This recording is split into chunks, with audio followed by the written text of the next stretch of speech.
Hey, everybody. Welcome to the second hour of the Santita Jackson Show on AM 950 Radio, the voice of progressive Minnesota. I am Santita Jackson. It is a joy to be with you today. I want you to meet my morning stars, the Santita Jackson Morning Stars, and get involved in that conversation on the Santita Jackson Show over on YouTube. Now, I need you to like and subscribe. Click that bell so that whenever we come up live, you will get notified. So, the Santita Jackson Show YouTube channel. And if you want to be my friend on Facebook, guess what? You can be at the Santita Jackson and Friends page, not another page. The Santita Jackson and Friends page, everybody. Please go there. And then please meet me on, X. That's right. I have to get it all straight. X, also known as Twitter, at Santita J and the at Santita J Show. So let's get right to it. President Trump, former President Trump, will be allowed to have his name on ballots from coast to coast in all 50 states and territories in the primary season as well as the November election. What do you make of that? I want you to reach out to the Morning Stars on the Santita Jackson Show YouTube channel and give us your opinion, give us your thoughts. Why did it was a unanimous decision, but when you broke it down, there were a lot of, you could see that there are a lot of disagreements on the court. I think former president of now, Terry O'Neill, I think we could all agree with that they have a lot of disagreements, maybe not dissension, but certainly disagreements. And because it was a unanimous decision at the top, but when you broke things out, it was a 5-4 decision, and on and on and on. And we need to talk about that. We need to talk about what this means. What would it have meant if another decision had come down? It could have happened. Indeed, Amy Coney Barrett said, it is the duty of the court not to turn the temperature up. We're supposed to turn the temperature down. Is that the role of the court? Reverend Dr. Todd Geary from the National Leadership Team of Rainbow Push, and of course, the senior pastor of the Douglas Memorial Community Church, but he's also a great, great lawyer, and we're excited to have him. And of course, the dean of the Ma'afa Redemption Project and senior advisor to Dr. Cornel West in his presidential quest, in his presidential campaign, Dwight McKee, founding member of Operation Push, National Action Network. His activism has known no bounds for almost 60 years. And my dear friend Joe Pinion, who was the Republican U.S. Senate candidate in New York in 2022. Brilliant. You've seen him on CNN. He's making a lot of sense, doing a lot of great things, saying a lot of great stuff. And I'm so glad that you joined us today. I know I grabbed you today. I said, Joe, I need you. I need you to talk to me about this. But, I've had you on the show before, and I want you to come on more because I think it's important, Terry, for us to, the former president, national president of now, for us to have a diversity of voices, particularly those of us who want harmony, not cacophony. Because we have to show that we can get along. Thank you, the great philosopher Rodney King. He said, we laugh about him, Joe, but he was right. When you heard all the sirens in the background, when he saw LA burning up, he said, can we all get along? And it seems like we're still here, Joe. What did you make of this decision by the court? Well, look, I think certainly there are people who are more qualified to speak on the letter of the law. And so I will curtail my comments to the spirit of the law. Mm-hmm. And I think that the justice is right, that if you look at the institutions of America, namely things like the Supreme Court, they are the guardrails on society. They are the checks on power. And certainly they need to be able to turn the temperature down at a time when it feels as if the flames are burning like never before. I think that ultimately what you saw the court doing was affirming a commitment to what America can and should be at its best moments, that we are a nation of the people, by the people, and for the people, and that ultimately, irrespective of your opinions on President Trump's politics, that it should remain the decision of the people as to who should become the 47th president of this nation. And the notion that... Oh, wait a minute, Joe. Okay. You went mute. That... Okay. And the notion... Can you hear me now? Okay, now. And the notion? Yeah, the notion that you would have judges in one state that would be able to have their opinion speak louder than the voice of the people. In a nation of over 300 million people, I think left a lot of people with a bitter taste in their mouth. So certainly we can talk about whether there are individuals who took issue with President Trump's actions in the lead up to 2020, in the aftermath of 2020, in the aftermath of January 6th, even in the midst of January 6th. But if we're going to be, one, a nation of laws, but also two, a nation that says that we are a republic, by which we have representative democracy chosen by the people, I think today was a good day for American democracy and the health of our republic, irrespective of your political leanings. Well, Joe, do you think we dodged a bullet? I certainly do think we've dodged the bullet, because certainly if Colorado had thrown President Trump off the ballot, if the Supreme Court had ruled that just, other states would have followed. It would have been chaos in this nation. And look, I think that we are a nation that is unlike many nations. We are united not by blood. We are not united by virtue of where you were born. We are united around the idea of America. Again, this Constitution that was put together by imperfect men in pursuit of a perfect dream, namely that more perfect union. And certainly we have certain human frailties that have found their way etched into the DNA of this nation.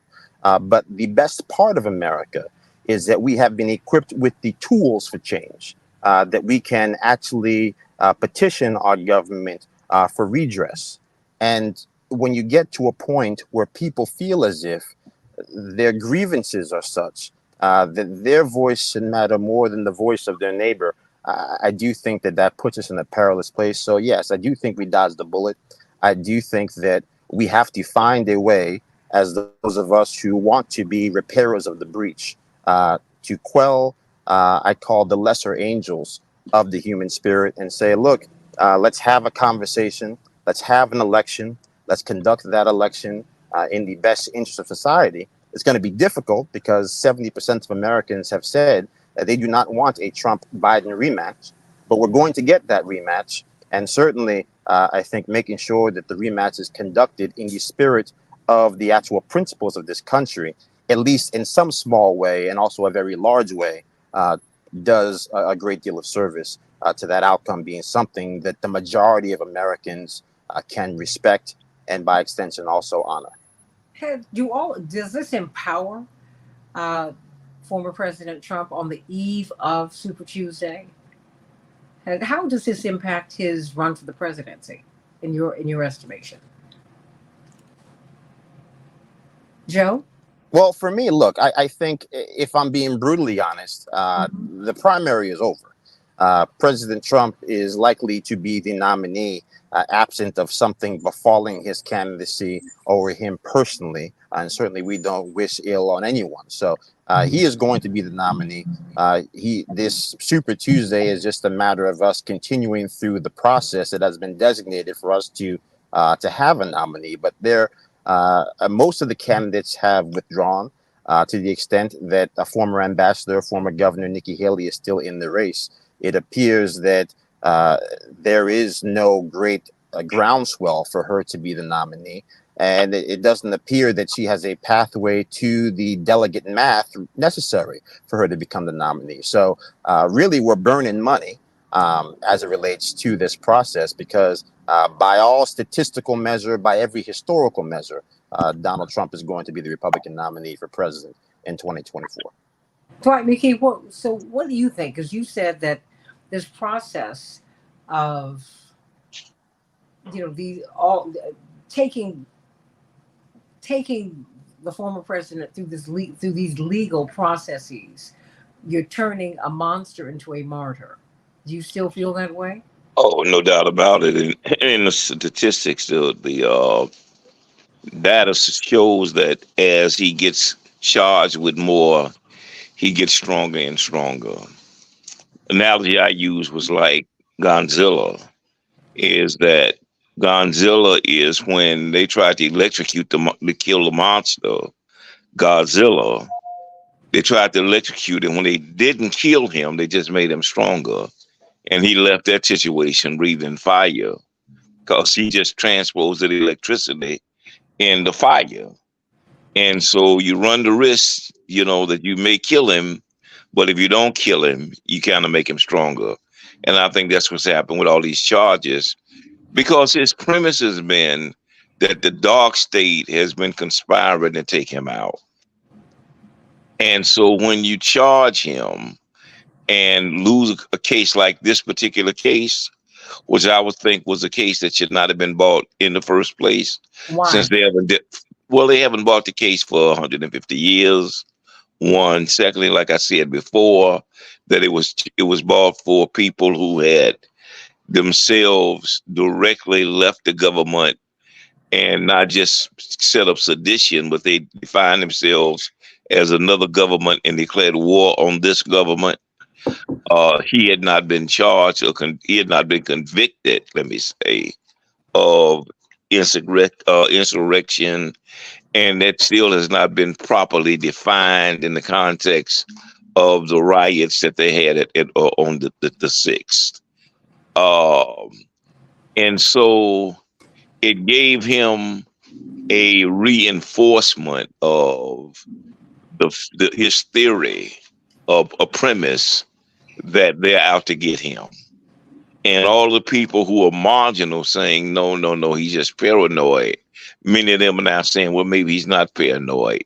Maybe there really is a dark state. And maybe they really are conspiring to get him. And it overlaps into many of the other issues that he's been charged with, most of whom he's guilty of, I believe. I think he's in some of these situations, he's as guilty as sin. But you don't want people to question the motive or why he's been charged with these things. And I think what these frivolous cases do is set up a situation by which all situations by those who are not as sophisticated can reach the same conclusion that what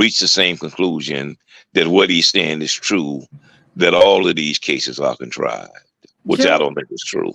Well, Joe, is there any space for Republicans? I mean, because I think Democrats are.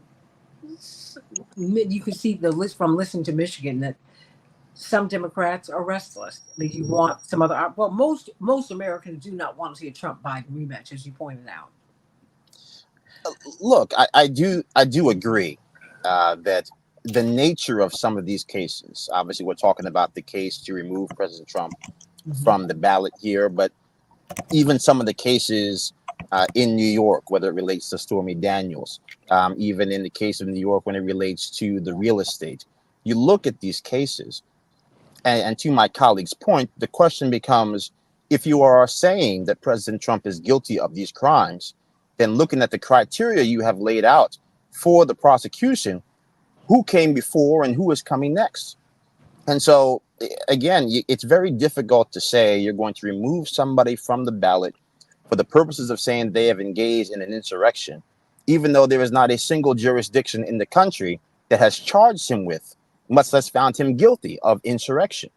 And so if we're saying that America at its best is a nation of laws, where everyone is innocent until proven guilty, a nation where you are not defined by the worst thing you've ever done or limited by the worst thing that's ever happened to you, particularly when it has not been adjudicated in the court of law, then every time you bring a case where there doesn't appear to be any modern precedent for that case to be brought, it does raise serious questions in the mind of the average American, simply saying, it appears that many people in real estate engage in these practices that President Trump has been brought into court for. Or it appears that there are many individuals who would probably not want to have their spouse aware of the fact that they are guilty of infidelity. Does that rise to the level of somebody being dragged into a court of law and being tried and attempted to be proven as a felon? I think there are many Americans, again, in this continuity of the spirit of the law, that would question that. And so certainly there are plenty of arguments to be made about the health and wealth of a nation. When does President Trump or any person who raises their hand and takes an oath of office of duty to country, when and how shall they be held accountable? But there is a reason why the bar is so high, because No, a president is not above the law, but we also recognize that politics at that level is so inextricably linked to the health of a nation that people's hopes, particularly in this modern mindset, are so partisan and sometimes by extension so divisive that if we lose faith in the system itself, then everything else falls apart, right? It's not the words on paper. It is the idea of America that allows America to thrive.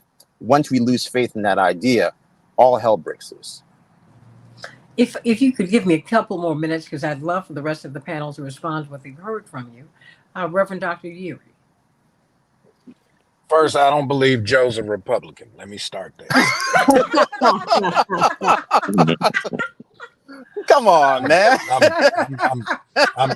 I ain't convinced, and I ain't gonna be convinced. That's one. He, brother, you're too rational and too thoughtful and too reasonable in this context where it seems like the politics are driven by the irrational and the implausible.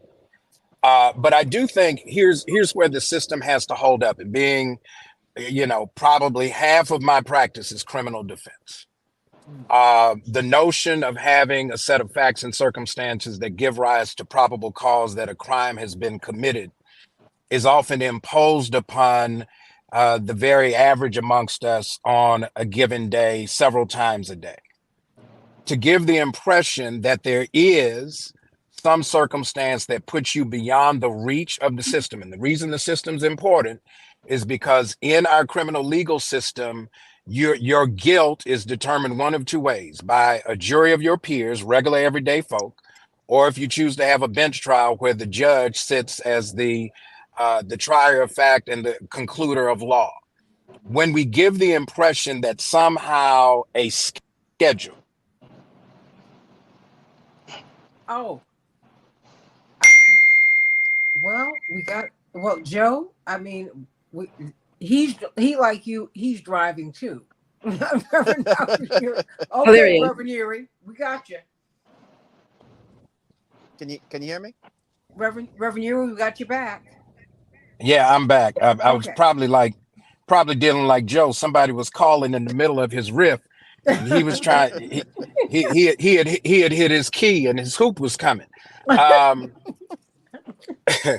But I think here's where the test has to be kind of proven. The issue has been that there's some arbitrary policy that says within so many days of an election, even if you have what's necessary to normally prosecute an average person, that this person is somehow exempt. And then that leaves room for the system of, for, and by the people to apply to everybody with an exception. It's kind of like the 13th Amendment exception, right? Slavery shall be outlawed as except in instances of punishment for crime. And so we can't have carve-outs, right? If the system's going to be consistent, we've got to hold it accountable for the parts we like and the parts we don't like as well. And I think that, one, Joe, you need to be more in the conversation because your assessment, I think, speaks to regular everyday folk. But I'm going to tell everybody my disclaimer is going to be, I don't care what he says. He ain't no Republican. Oh, my gosh. You're making me joke. Oh. My heavens. Not good. Not good. Jerry O'Neill, help me because I can't breathe. Look, I'll only say this. I think that we get so locked into the blogosphere, the Twitter sphere, the college or the cable news sphere, that our concept for what it means to be both a Democrat and a Republican revolves around just whatever the talking head of the day is saying.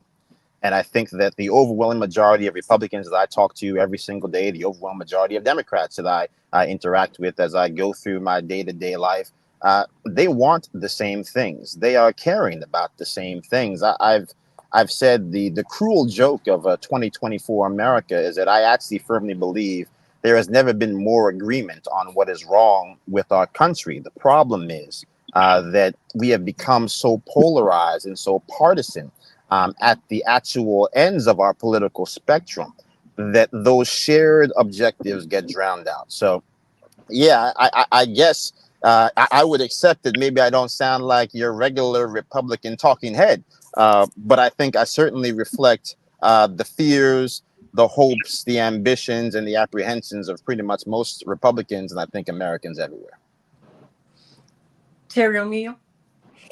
I mean, actually, yeah, I think that's very true. You know, most Americans, including independents, Republicans, and Democrats, want reasonable gun control laws. Can't do it because there's too much money in politics preventing it. The gun lobby is really powerful. Most Americans want women to have access to their reproductive health care. And to be clear, 1 in 3 of us will have an abortion by the age of 45. It is a necessary and common aspect of women's basic reproductive care, and 70+% of Americans, including strong majorities of Republicans, want women to have access to the reproductive health care that we need.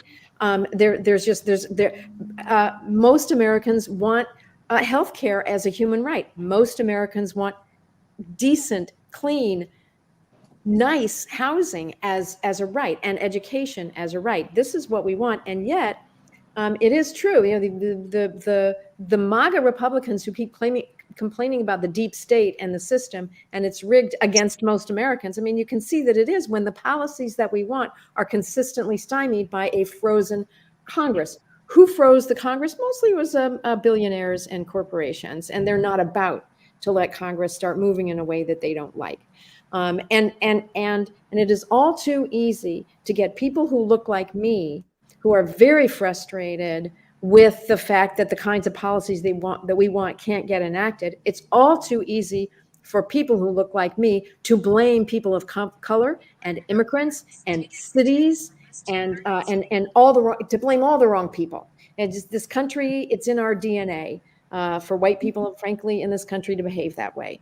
So that's the system that we're in right now, and unfortunately, one candidate, Donald Trump, is whipping up white hatred against Black and brown people, against women who want their rights. He's doing all of that. And meanwhile, quite frankly, Joe Biden is a corporate Dem who is, as Dwight said earlier, who is supporting what I believe to be a genocide against the people in Gaza. And going against what most Americans want. So we're kind of in a real pickle right now. And I think for most of us who are just voters or who are just activists at very much the local level, what we need to be doing is concentrating on those things that as Joe's opinion says, that we can agree on and try to move our issues forward. And let me just say one last thing. I was the president of the National Organization for Women, yes, for 8 years. And we have always said, and now we have no permanent friends as politicians. We have no permanent enemies. We do have permanent issues. Yes. And that is what we always focus on. Well, that really is it. I mean, Joe and I have had a lot of laughs and a lot of agreement over time. And, you know, where we disagree, please, we've all on this panel have had disagreements. I just think that we have got to change the dynamic and really begin to speak to each other and not just about each other and at each other. And so he and I have been on many panels together, and I've always been very impressed with the fact that he's been looking for common ground, even while respecting whatever differences that we've had. Dwight? Well, see, I think he sounds exactly like a Republican, a Frederick Douglass Republican. Well, no, yeah. Yeah, that's consistent, which is that your grandparents and your parents were what Dr. King's father was. Yeah, and the one that Uri's church is named after. Mm-hmm. It's I think that we really have to understand also that tradition and how that tradition has been bastardized by these present Republicans, many of whom are renegade Democrats. Mm. So, because of the Southern strategy of Nixon. Mhm. And so I think that we're not that far apart, particularly when I listen to Yuri's analysis of what's happening in the court system. Yuri is a pretty conservative lawyer, in terms of his interpretation of the Constitution and the law, in my opinion. Mhm. He's liberal in his politics, but conservative in his legal opinions. And so I don't think Joseph is too far out of that tradition. Well, Joe, I know you were running today, and I was catching you in between a lot of things. Is there anything you want to add, particularly as we go forward? I mean, it seems not. It seems it is now established that former President Trump will be on the ballot in the primary season and in the fall. Do you think he's gonna? Do you think he will be the nominee, or do you think, say, if he loses a case, do you think that the Republicans will still embrace him? Oh, I think he might have been frozen. Yeah, certainly. Oh, okay. Can Oh, you hear me? okay. Oh, now I can. Yes. Yeah. I believe that President Trump is going to be the nominee, absent of something that is completely more unprecedented than what we're already living through, which is unprecedented to begin with. Um, no case outcome notwithstanding will prevent him from being the name on the ballot for Republicans for president in 2024.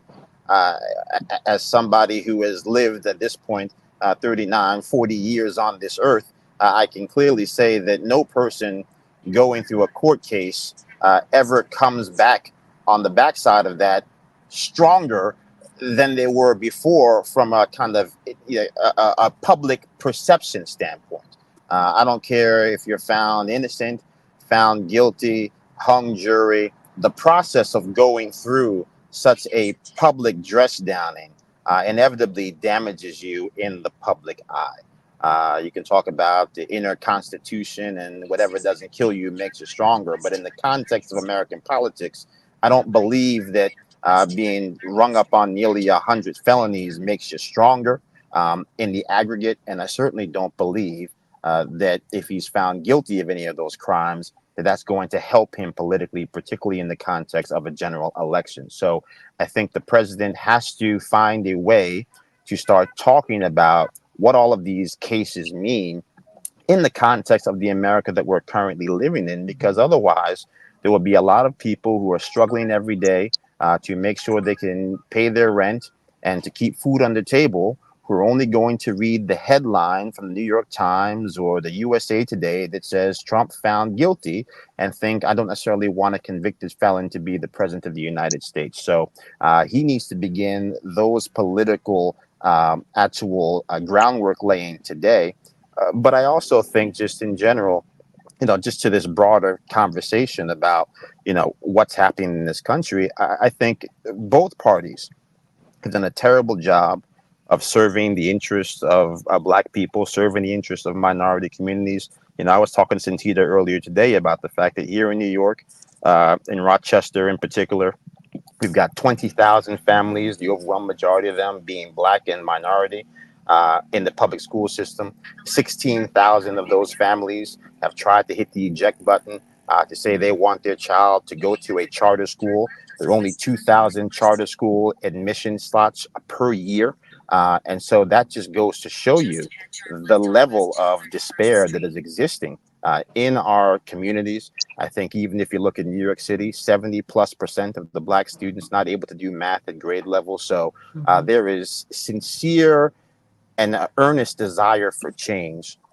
As we always say, the down payment on neglect is free, because how else could you get people to accept less than they deserve? But the rubber has met the road. The chickens are coming home to roost.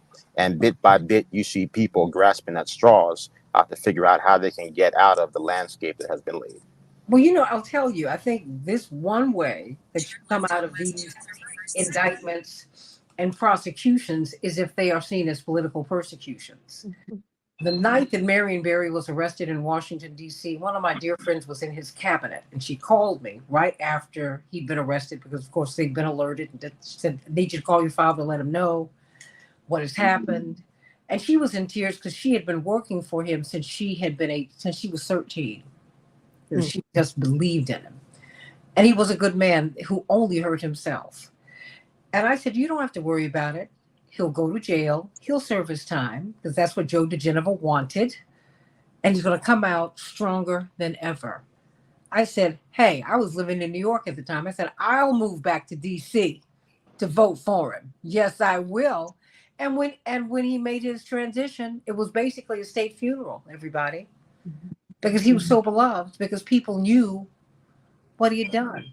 So I'm certainly not making Donald Trump that, but I'm saying that when people see you as their champion, it's a different ball game.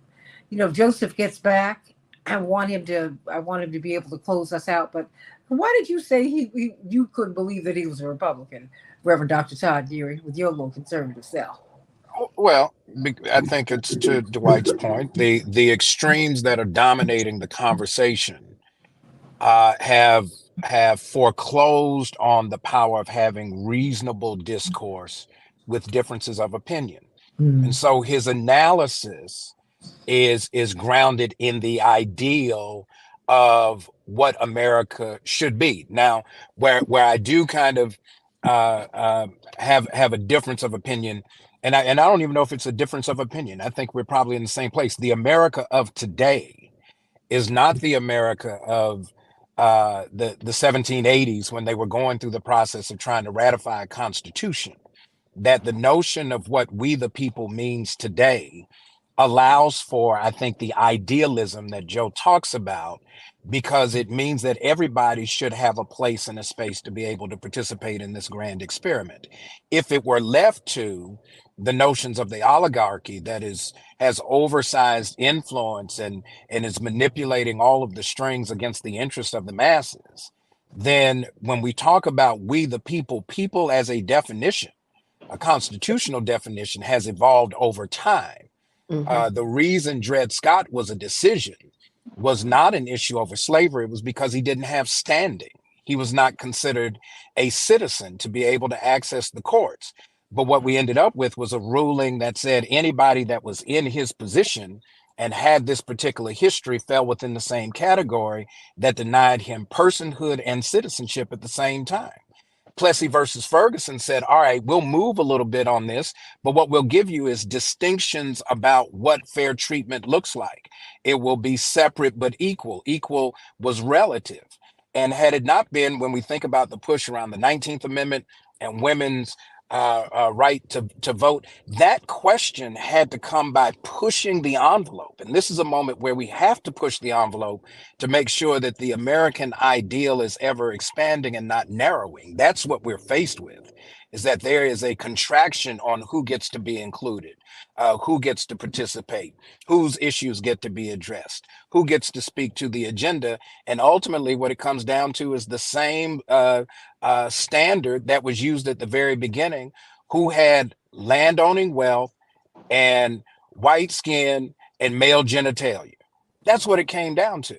And that's what we're seeing being practiced when it comes to the interests of the rest of us. And that's why I think we need to get back to having a reasoned conversation amongst folks who know that they've been a part. Terry O'Neill amongst them, right? The National Organization of Women pushing the envelope, right? The Civil Rights Movement pushing the envelope. We just commemorated Bloody Sunday again, pushing the envelope. Why? Because the America that was in the original document, when they talk about originalism, made room for none of us on this call. But what gets so confusing about it all, and why it can be ideological, is because then when they try to extend that argument to a corporation, that a corporation is part of personhood and has citizenship rights, or they try to push that to a fetus, that a fetus has personhood or citizenship rights, then that creates a backlash on the other side. And so it's a very, very delicate argument that every generation, ebbs and flows. And where we end up, who knows? But it goes, not just from Dred Scott and slavery all the way down to the great grand fetus of Dred Scott. Wow. Look at all of this. Look at what we're looking at. Well, Terry, was this decision, was it of great consequence? I mean, I asked Joe Pinion, did we dodge a bullet? I mean, no, I don't think we've dodged any bullet. I think what we're communicating is that Trump and his army of aggrieved, mostly white, mostly men, should be able to use violence to get their way if they want to and won't be held accountable. I think that's a problem. I think the Supreme Court is going down that road, and I think this decision is another step, unfortunately, along that road. So I think it's not a very big step. It's a very procedural step. You know, it's not. So the fight between the justices or among the justices was whether they should spell it out that only Congress can. The only way to enforce this part of the 14th Amendment is for Congress to pass a law, knowing that Congress cannot act. It doesn't act. It is frozen, has been frozen on big issues for decades and will continue to be frozen as long as we have Citizens United in control and, unlimited corporate and billionaire money going into both elections and lobbying of the people who are already elected. So Congress cannot move, and the Supreme Court knows it. And they say that the only way to enforce this provision of our Constitution is for Congress to do that which we know it cannot do. So that's very procedural, and it's annoying to me. But so it's not momentous in that sense, but it is of a piece with a Supreme Court that really wants Donald Trump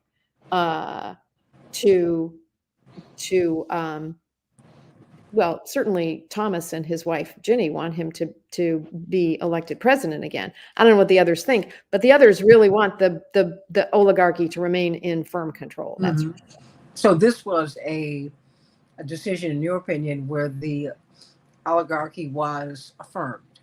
Yes. Oh, yes, definitely. Yes. Reverend Erie? Well, I think the oligarchy is always affirmed and confirmed in some ways. Citizens United, I think, kind of establishes that. The very principle that an entity that is a creation of law, such as a corporation, could have the status of personhood and citizenship is problematic on its face. And I think even the founding male species that were at the big meeting that created this grand experiment would have been offended at the very notion of some abstract entity having the status of person. So this creation is this court has to protect the institution.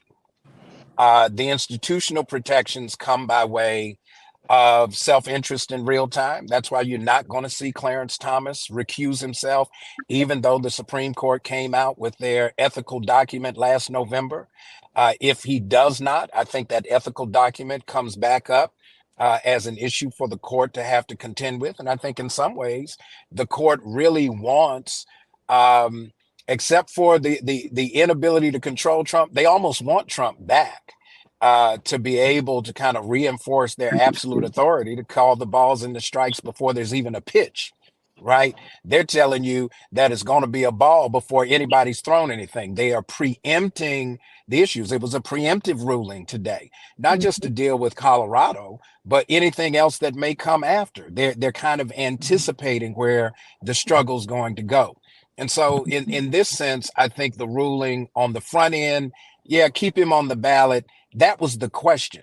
All of the extra stuff was unnecessary, but the only reason you get it is because there's a court with a majority that's trying to protect its own institutional presence. The problem is they're doing it to support the one guy who's going to try to dismantle the Supreme Court the minute he gets back in, because he's not planning to come back out. So this is going to be very interesting to see. Dwight McKee, I mean, what do you see with all of this? I mean, do you think this was a wise decision? Well, yeah, I think depending on how you define wise, I think it was a fair decision. How so? I think it was fair in that, again, given what the the issue was. That is, had he committed sedition, had he led an insurrection, and should he be taken off the ballot because of that, when nothing had been proven to confirm the fact that he in fact led an insurrection, or was it actually an insurrection or a riot, and or do a arbitrary state has the right to take him off the ballot based on their assumption of facts that had not been proven in court that he had no opportunity to respond to. Should the So court I have think that defined, given how the law works, I think it was a fair decision. do you think the court should have defined insurrection, everybody? Dwight? No. I think that then you have to have another trial. I think that if they define insurrection, that's one thing, but it's another thing to then make him the leader of an insurrection once they come to a definition of what it is. And I think unless he has the right of to defend himself and to appear in front of his witnesses and all of the logistics of a fair trial, I think had they defined insurrection, it would not have had any impact on the decision.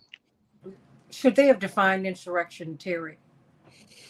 They might have, but remember, he was adjudicated to have engaged in insurrection. There was a 5-day trial in Colorado. Evidence was presented. His team, he had the opportunity to testify. He chose not to, but he decided as a matter of legal strategy what he did. There was a 5-day trial. There was evidence presented on both sides. The fact finder made a factual determination that he had engaged in insurrection. But now it was not a criminal trial. So the fact finder just determined that on the basis of the evidence, both sides having ample opportunity to present their evidence, that by a preponderance of the evidence, Trump had engaged in insurrection. That's different from a criminal trial where you would have to determine beyond a reasonable doubt that he had engaged in insurrection. But certainly there was a trial, there was evidence. The fact finder decided that by a preponderance of the evidence, he did engage in insurrection. And that court was able to say what insurrection meant. I think it is for the courts to quibble and argue about what insurrection means and ultimately make that determination. But we definitely have a trial that was fully had, and we have a decision, and the courts could have, and the Colorado Supreme Court looked at the trial court's decision about, what was an insurrection, what evidence was allowed. That Trump complained about some evidence coming in. The Supreme Court said, no, that evidence was allowed to come in. So all of those things were argued, and with lots of process, with due process, unless you think that the determination had to be beyond a reasonable doubt as opposed to by a preponderance. But why didn't they touch it?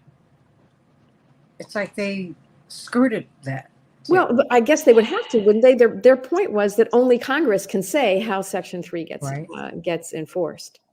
Reverend Dr. Urey? Well, a couple of things. One, insurrection is in federal criminal code. Section 2383 of the criminal code is there. This court's framework has been to apply the meaning of words as they were at the time that part of the Constitution became part of the Constitution. So we're talking 1865. Mm-hmm. We have a definition. It is inciting violence against the government, right? That is actually, if we go back and look at when the Congress ratified the notion of the 14th Amendment, Section 3, and look at the congressional record to see what the discussions are, we don't have to guess, right? This notion that somehow or other this is an unknown thing is just not accurate, right? The question is do we want to deal with the political blowback that's going to come for pursuing an insurrection prosecution when state courts have figured it out. The Congress, the Senate, they said it even after January 6th was over, that, yeah, he had something to do with it. Yes, he incited it. Yes, he's responsible for it. But we don't want to prosecute it because the fringe that supports him, they tend to be inclined to take what happened on January 6th and scale up, not scale back. Right? They're not going away to say we're going to be less violent. They're ready to be more violent. They've tested that hypothesis. And so I think there's a kind of an almost that's going on here, not to go after the insurrection, but to go after the notion of he's held on to government documents as property of the U.S. government after he had left public office. And therefore, that's a little cleaner prosecution to have, particularly since they asked for them back. He has lawyers who issued affidavits saying all of this had been returned when in reality he still had it. I think they're trying to go as close to insurrection as they can without calling the thing a thing. And I think that's the reason why they're having so much difficulty. If you're going to go at it, go at it. If you're not going to go at it, then don't. But don't try to do it piecemeal, because after a while you frustrate the willingness of the people to endure the process and you lose the confidence in the system altogether. Dwight, I think that's what's happening. I'm wondering if people are going to weary of all of these cases. I think they have. Well, it depends on what side of the spectrum you're on. Okay. If you're on the Democratic side, you welcome them and you luxuriate in them, you celebrate them. But wait a minute. Because I am on the Democratic side, but I'm tired. Yeah, you're an exception and not a rule. I mean, if you listen to The View every day that they have that a charge comes up, they bring out the champagne and have a piece of cake and celebrate that. The whole show has been around Trump being indicted. But I think that people, that are closer to the center or to the right, they see it as grossly unfair and see it as a substitute for real justice. And they see it as vindictive and arbitrary. For example, the case of him, the real estate case. I mean, nobody has been accused of that, I think, in 100 years in New York. And everybody in real estate knows that the whole dynamic of real estate is built around inflation and deflating. Inflating your value and deflate when it's to your convenience, and then deflating the value when it's tax time, when it's into your convenience. And so to charge him with that, and then to put that kind of penalty of $500 million on a case that deals with no real direct victims, other than the quote unquote the victims of the city have been victimized by, because they didn't get money that chances are they wouldn't have gotten anyway. I mean, when people look at that, yes, they're tired of that, and they think it's grossly unfair. Well, I think particularly in the business community, huh? Well, I think just coming out of the civil rights movement too, Dwight and Reverend Urey and Terry O'Neill.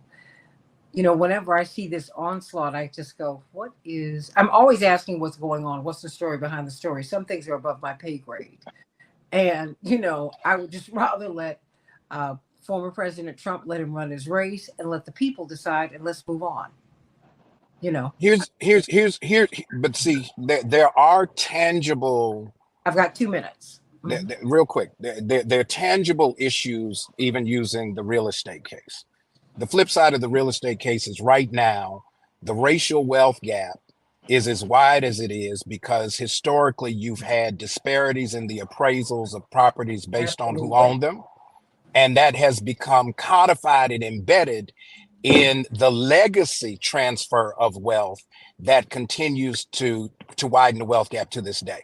And so there is actually a harm that's done because it leads to unjust enrichment that then becomes embedded in the inheritance benefits of Mhm. everybody that flows from the Trump downline.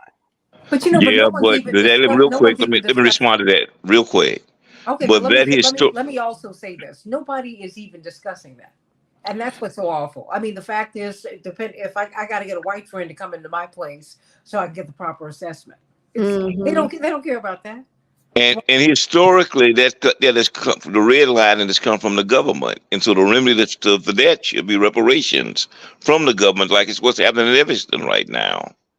And so even that is a miscarriage of justice if you put that on the cause of a single individual, as opposed to all of that damage being caused by redlining. Well, but I mean, there should, we do need reparations for the damage caused by redlining. But look at Apple just got hit with a $2 billion fine by the European Union because it was violating antitrust rules of the European Union.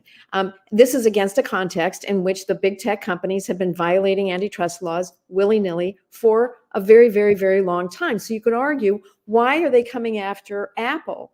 You know, what's that all about? Isn't that unfair? All these other tech companies have been getting away with it. It's a little bit like that with Trump, except Trump was out there saying, look at me, I'm a lawbreaker and ain't nobody ever going to do anything about it. I can stand on Fifth Avenue and shoot somebody and nobody's coming after me. I mean, and he is flagrantly violating real estate laws. I mean, and bragging about it. And so I don't think, you know, the people who say, oh, this is so unfair for him, I think are not looking at the facts. I don't feel sorry for Apple for that $2 billion. I don't feel sorry for Trump for anybody. Yeah. Well, you know, I mean, because to me the whole system is unfair. You know, I mean, anytime I need a white friend to affirm what my place is worth, Yes, it's just the system. I mean, what, ironically enough, what Trump has shown us, I don't think he intended to do it, but it's happened. You see so many of the holes and gaps in the system, right? And you know, I mean, we see them. We see the unfairness of it all, and you know, and the fact that it is an unequal system. It is, because you know what? When you are wealthy, like he said, the rules are made for me, y'all. He didn't lie. It sadly is true. Well, and we have the power to change it. Everybody, we got to go.